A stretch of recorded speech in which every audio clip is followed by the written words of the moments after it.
Assalamualaikum warahmatullahi wabarakatuh. Perkenalkan saya Hermawati, NIM 20 2014 12 0385, kelas 5C, ESC, mata kuliah arbitrase. Di sini saya akan mempresentasikan hasil dari artikel saya yang berjudul Sistem Penyelesaian Sengketa Bisnis Berbasis Arbitrase Online.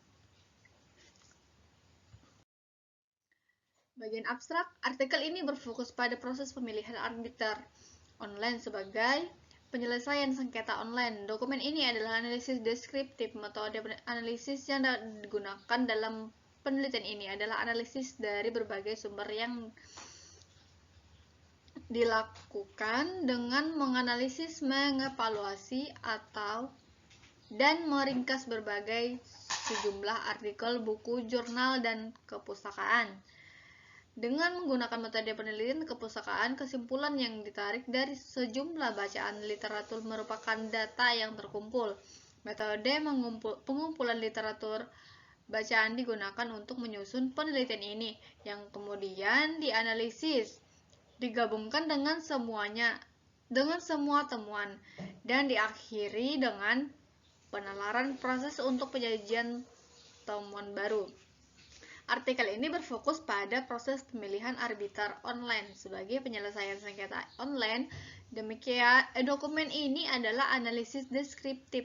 Metode analisis dengan digunakan dalam penelitian ini adalah analisis yang dilakukan dengan menganalisis, mengevaluasi, dan meringkas berbagai penjumlahan dari berbagai artikel dan jurnal. Kedua, penerapan arbitrase online dibatasi oleh undang-undang dalam hal 1. Perjanjian arbitrase, 2. Memilih arbiter, 3. Kepatuhan terhadap pedoman prosedur dasar, 4. Sifat dan penekanan yang mengikat. Latar belakang. Di masa depan, kegiatan tukar-menukar tidak hanya terjadi dalam lingkungan masyarakat, misalnya antara masyarakat dan warga negara Indonesia, tetapi juga dalam lingkup global antar negara, di mana orang-orang dari negara lain, badan hukum swasta dari negara lain, dan pemerintah negara sebagai dapat terlibat lainnya. Seandainya timbul suatu perdebatan mengenai suatu pertukaran yang perusahaannya berdomisili Indonesia dan pertukaran itu terjadi di Indonesia, padahal mereka tidak mengadakan kesepakatan tentang keputusan peraturan, maka pada saat itu mudah bagi para pihak untuk memutuskan atau usaha itu bubar dengan pemahaman suatu saat di masa depan. Setelah muncul pertanyaan di antara mereka, jadi permasalahan tersebut diselesaikan dengan peraturan yang berlaku di Indonesia.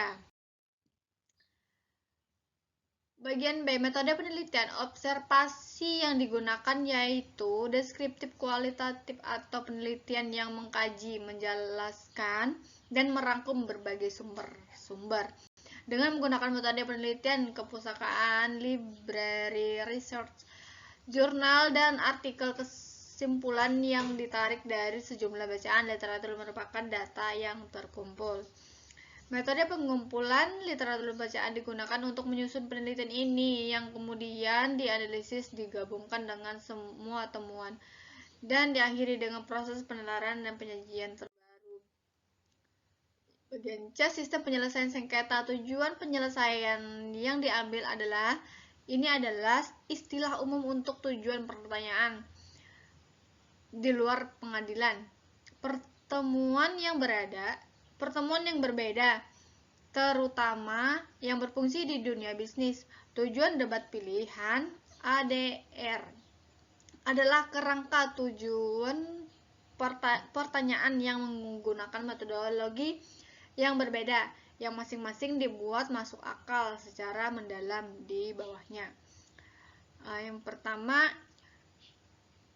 konsultasi. Dalam Undang-Undang Nomor 30 Tahun 1999 tidak ada alasan yang kuat tentang pentingnya nasihat. Meskipun demikian, penjelasan tentang kepentingannya nasihat dapat ditemukan antara lain dalam referensi kata regulasi ke-8.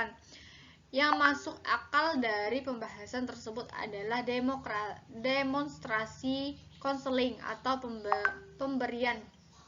Misalnya, pasien dengan dokter spesialis, klien dengan penasihat hukum. Adapun beberapa analisisnya bagian A, konsiliasi. Pemahaman di mana pertemuan secara efektif mencari penyelesaian dengan bantuan orang luar dalam penyelesaian. Jika pihak yang mengajukan pertanyaan tidak dapat setuju dengan sendirinya, diperlukan ketenangan. B. Negosiasi. Gary Goodpaster mengatakan bahwa negosiasi adalah proses di mana para pihak mencapai kesepakatan melalui konsensus. C. Mediasi. Strategi pemecahan masalah berdasarkan negosiasi di mana pihak yang bersengketa dan pihak luar yang tidak memihak bekerja sama untuk mencapai kesepakatan pengambilan keputusan. D. Arbitrase. Mengenai kaidah positif Indonesia secara penyelesaian masalah bersama di luar peradilan umum dalam arti mediasi yang diatur antara majelis.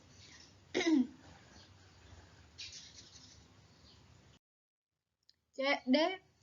Penerapan penyelesaian sengketa bisnis berbasis arbitrase online. Penggunaan media internet dalam penyelenggaraan arbitrase online. Masyarakat tersedianya layanan internet yang dapat memenuhi kebutuhan penyelenggaraan arbitrase. Selain itu, harus ada tempat bagi para pihak untuk berkomunikasi. Sama halnya dengan chatroom.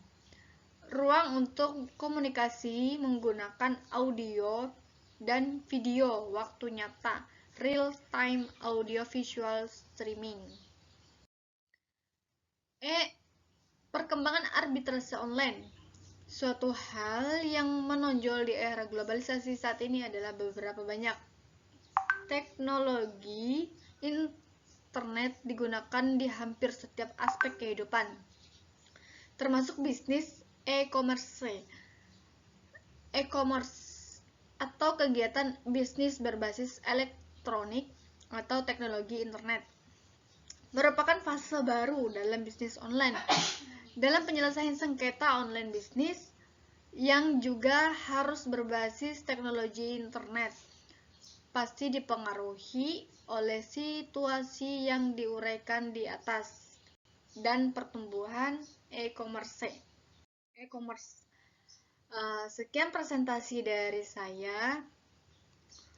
Wassalamualaikum warahmatullahi wabarakatuh.